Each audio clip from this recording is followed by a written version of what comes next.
Salut à tous, donner priorité à ce qui compte vraiment. C'est ça qu'on a parlé la semaine passée par rapport aux défis, des défis relationnels qu'on a dans les couples, spécialement l'unité, comment garder l'unité avec des habitudes simples pour favoriser qu'on s'aime, qu'on veut faire les choses ensemble.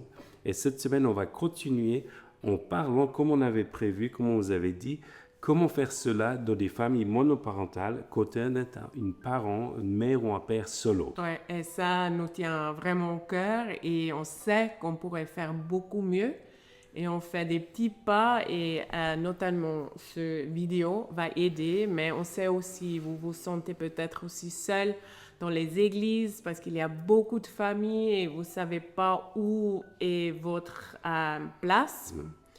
Et c'est pour ça qu'on fait vraiment ce vidéo. Mais au début, on voulait quand même parler de cette phrase qu'on a déjà parlé la semaine avant, que un enfant a besoin vraiment d'un père et une mère unis pour leur sécurité et pour qu'ils puissent grandir bien. C'était le plan de Dieu. Et d'entendre ça, ça pourrait être douloureux pour vous.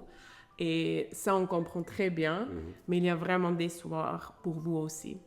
Plutôt que de se focaliser sur ce qui manque, recherchons aujourd'hui les habitudes qui sont simples et concrètes pour votre situation. Numéro 1, Dieu est la fondation. Lire la Bible, prier avec authenticité, écouter la voix du Saint-Esprit, c'est plus que juste des beaux mots. Ouais. C'est quelque chose qui est tellement important pour, en fin de compte, la fondation de chaque personne. Ouais, mais ça change, c'est vraiment puissant, ça change l'atmosphère dans ta maison et ça change aussi ton enfant parce que ça va couler sur lui et lui, il va vraiment trouver ses sécurités parce que toi, tu t'ancres en Dieu. Et en tant que parent solo, c'est vrai que la fatigue est bien réelle. Et on croit vraiment que c'est important que Dieu devienne vraiment le centre, la fondation, la base pour pouvoir en fait grandir, pour pouvoir affronter cette situation familiale différente. Ouais, et peut-être que tu te sens des fois seul et juste sache que tu n'es pas seul. Le Dieu, il est ta puissance et tu ne dois pas faire tout ça avec tes enfants ou ton enfant seul. Et laisse vraiment Jésus devenir ton époux qui comble Comble. toutes tes manques.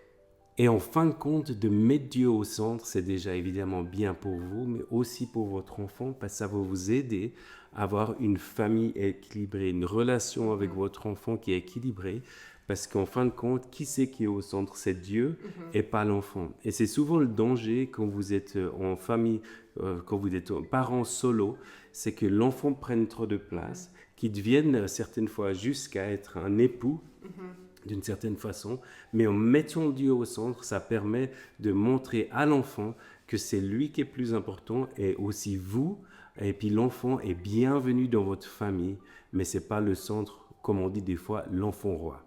Une autre habitude que nous trouvons extraordinaire, c'est de vous encourager à trouver une famille chrétienne unie qui va devenir pour vous un modèle d'un père et d'une mère, un modèle de fonctionnement différent qui va être une bénédiction pour vous, mais aussi pour votre propre enfant. Ouais, et ça c'est quand même une grande différence parce qu'on a déjà parlé pour l'enfant, c'est très important de voir une famille, un père et une mère unis. Et ça, c'est possible dans ces familles que vous trouvez. Et moi, je suis sûre que vous disiez peut-être, mais moi, il n'y a pas les familles comme ça autour de moi. Mais moi, je crois très bien que Dieu, il a une famille comme ça pour vous. Et priez pour ça, parce qu'il a cette famille pour vous. Et s'il y a des couples qui regardent ça aussi, mais on ne sait jamais, pensez vous-même s'il y a des familles monoparentales autour de vous qui vous pouvez Adopter. oui, ou juste inviter dans votre famille. Et concrètement, nous, on a fait ça avec une famille. C'est simplement, on se disait, si de toute façon j'allais à la piscine, par exemple, ou à un parc d'attractions, je disais, je pense à eux, et je prenais cet enfant avec nous pour aller faire ces activités avec les enfants. Mais aussi juste d'avoir un dîner ensemble ou juste les inclure dans dans la vie quotidienne, oui, en fin de compte. ça doit pas être des grands événements, mais juste des petites cafés où vous pouvez être encouragé et vous pouvez vous laisser aussi juste demander les questions où vous se sentez même en sécurité et pas seul. Exact. Une habitude qui est difficile à mettre en pratique, mais qui est extraordinaire et qui a beaucoup de fruits, c'est de prendre un temps de qualité une fois par jour, mais il faut le commencer peut-être une fois par semaine. Oui. Ça suffit. Ouais. C'est en fin de compte de passer 10 à 15 minutes sur votre canapé, par exemple, ou sur votre chaise, à la cuisine, c'est comme encore. Non, ça peut être n'importe quoi. Peut-être faire quelque chose où vous aimiez bien, dessiner, peut-être lire un bouquin, lire la Bible, ou peut-être même téléphoner avec un ami, n'importe quoi. Et l'idée, en fin de compte, c'est que pendant ce moment-là, c'est que votre enfant soit dans votre présence. Par exemple, quand il est petit, vous pouvez le mettre dans un parc pour les enfants. Quand il est un peu plus grand, vous pouvez mettre des livres à côté au sol et lui expliquer qu'en fin de compte, c'est un temps exprès pour vous-même que vous passez avec Dieu, avec quelqu'un. Et ce temps de qualité... ou seul. En dessinant ou de faire quelque chose que vous aimez. Et qu'en fin de compte, ce temps de qualité va être une bénédiction pour vous-même, mais aussi pour votre enfant. Oui, et ça aide aussi à éviter que l'enfant est vers le centre de la famille. Exactement. Donc, en fin de compte, l'enfant, en vous voyant prendre du temps pour vous, ça lui permet d'avoir quelque chose de visuel par rapport à ça. Oui, et pour lui aussi de lâcher la pression que tout compte sur lui. Exactement. Parce que pour l'enfant, c'est beaucoup trop... trop lourd. Oui, c'est beaucoup trop lourd. Alors, ça aide beaucoup. Une des habitudes que nous aimons beaucoup, c'est d'inviter les familles monoparentales de faire une sortie au début par mois. Oui, après... ça suffit bien. Si tu n'as jamais fait, ça suffit une fois par mois. Tu écris dans ton agenda, c'est une priorité. Vous dites peut-être, mais sortir, je ne peux pas sortir, je n'ai pas de babysitter.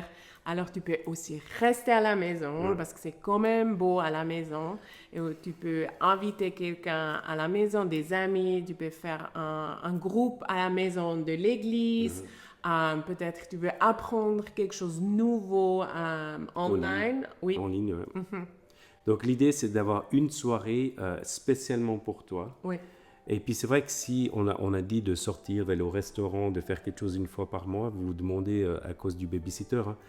Par exemple, la famille que vous avez adoptée peut faire le babysitter et ça vous permet d'aller faire quelque chose avec des amis à l'extérieur. Et moi, je suis sûre qu'ils aiment bien t'aider en ça, en regardant des enfants. Une autre habitude qu'on recommande très fortement, c'est commencer les journal de gratitude, de prendre juste 2-3 minutes le soir, le fin de journée, d'écrire des trucs que Dieu a fait ou juste les petits et grands miracles. Et ça vous aide quand même dans les temps qui sont peut-être plus difficiles à relire et de voir que Dieu, il est toujours fidèle. Donc pour terminer, on va revenir à l'habitude la plus importante. C'est cette fondation d'avoir Dieu au milieu de votre famille. Et c'est vrai que c'est lui qui nous donne l'assurance, c'est lui qui va ouvrir des portes, c'est lui qui va faire des miracles que vous ne vous attendez pas. C'est lui qui va être la fondation pour l'éducation de vos enfants. C'est lui qui va venir chercher vos enfants. Cette identité en Christ qui va sortir de chez eux vient de toute cette relation que vous allez avoir avec votre Dieu. Oui, et ça, c'est vraiment le clé aussi. Parce que sinon, on se focalise toujours en ce qui manque. Oui, qui manque. Mais vraiment changer notre perspective et de voir que le Dieu de miracles, il peut faire tout. Et c'est pas les statistiques qui définissent qui vont définir qui vous êtes. ou vos enfants, mais c'est vraiment inviter Dieu en cela et voir qu'il va faire. Donc voilà, pour cette semaine, Dieu est fidèle, j'aime bien ça. On vous encourage à vous abonner, surtout à laisser des commentaires, c'est quelque chose qui vous parle, et on y répondra. Et puis, on va se voir la semaine prochaine pour une nouvelle vidéo. On vous aime et à tout bientôt. Bye.